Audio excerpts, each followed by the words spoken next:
അപ്പോൾ ഇന്ന് നമ്മുടെ കൂടെ ഉള്ളത് നമ്മുടെ ടോക്കിഫോണിന്റെ റെപ്രസെന്റേറ്റീവ് ആയിട്ടുള്ള മുഹമ്മദ് ഇർഫാനാണ്. നമുക്കപ്പോൾ ഇതിന്റെ കുറച്ച് ഡീറ്റെയിൽസ് നമുക്കിന്ന് പരിചയപ്പെടാം.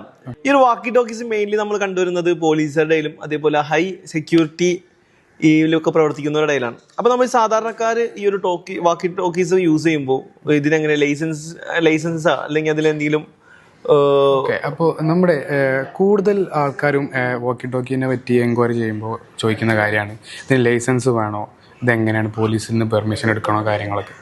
ഇതിന് ഒരുവിധ ലൈസൻസ് ഇതിന് ആവശ്യമില്ല. ലൈസൻസ് ഫ്രീ ആയിട്ടുള്ള ബാൻഡിലാണ് ഇത് വർക്ക് ചെയ്യുന്നത്. 446 എന്ന് പറഞ്ഞ ബാൻഡിലാണ് ഈ ഇങ്ങനെയുള്ള വാക്കി ടോക്കീസൊക്കെ വർക്ക് ചെയ്യുന്നത്. അപ്പോൾ ഈ ഒരു 446 ഫ്രീക്വൻസി ആർക്കും യൂസ് ചെയ്യാന്നാണോ, അല്ലെങ്കിൽ നിങ്ങളുടെ ബ്രാൻഡ് ഓൺ ചെയ്തേക്കുന്നതാണോ?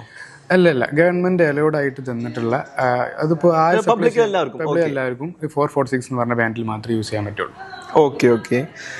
അപ്പോൾ ഈ ഒരു വാക്കി ടോക്കീസ് ഈ ഒരു ലൈസൻസ് ഫ്രീ ഫ്രീക്വൻസി ആണല്ലോ. അപ്പോൾ ഇതിന്റെ ലിമിറ്റേഷൻസ് ഇങ്ങനെ ഇത്ര വാക്കി ടോക്കീസ് കണക്ട് ചെയ്യാൻ പറ്റുള്ളൂ അങ്ങനെ എന്തെങ്കിലും ലിമിറ്റേഷൻസ് ഉണ്ടോ? ഇതിനങ്ങനെ ലിമിറ്റേഷൻസ് ഒന്നും വരുന്നില്ല. നമുക്ക് എത്ര വാക്കി ടോക്കി വേണമെങ്കിലും തമ്മിൽ കണക്ട് ചെയ്യാം. ഓക്കെ. പിന്നെ അതേപോലെ ഇതിന്റെ ഒരു ദൂരപരിധി അങ്ങനെ സ്പെസിഫിക് റേഞ്ചസ് ഉണ്ടോ? റേഞ്ചസ് വരുന്നത് നമുക്ക് മെയിനായിട്ട് ഇതിന് ഓപ്പൺ ഏരിയയിലാണ് ഇതിന്റെ കവറേജ് പറയാം. ഓപ്പൺ ഏരിയയിലാകുമ്പോൾ ഒരു 4 കിലോമീറ്റർ 5 കിലോമീറ്റർ ഒക്കെ പറയാം. പിന്നെ ഡിപ്പെൻഡ് ആണ്, കൂടുതൽ ടെറൈൻ വരുന്നതിനനുസരിച്ച് നമുക്ക് ഇതിന്റെ കവറേജ് കുറഞ്ഞു വരും. ഓക്കെ. അപ്പൊ നമുക്കൊരു ബിൽഡിംഗ് അതേപോലെ നമ്മൾ ഓഫീസസ് ഒക്കെ ഉണ്ടെങ്കിൽ എങ്ങനെയാണ് ഇതിന്റെ റേഞ്ച് വരുന്നത്?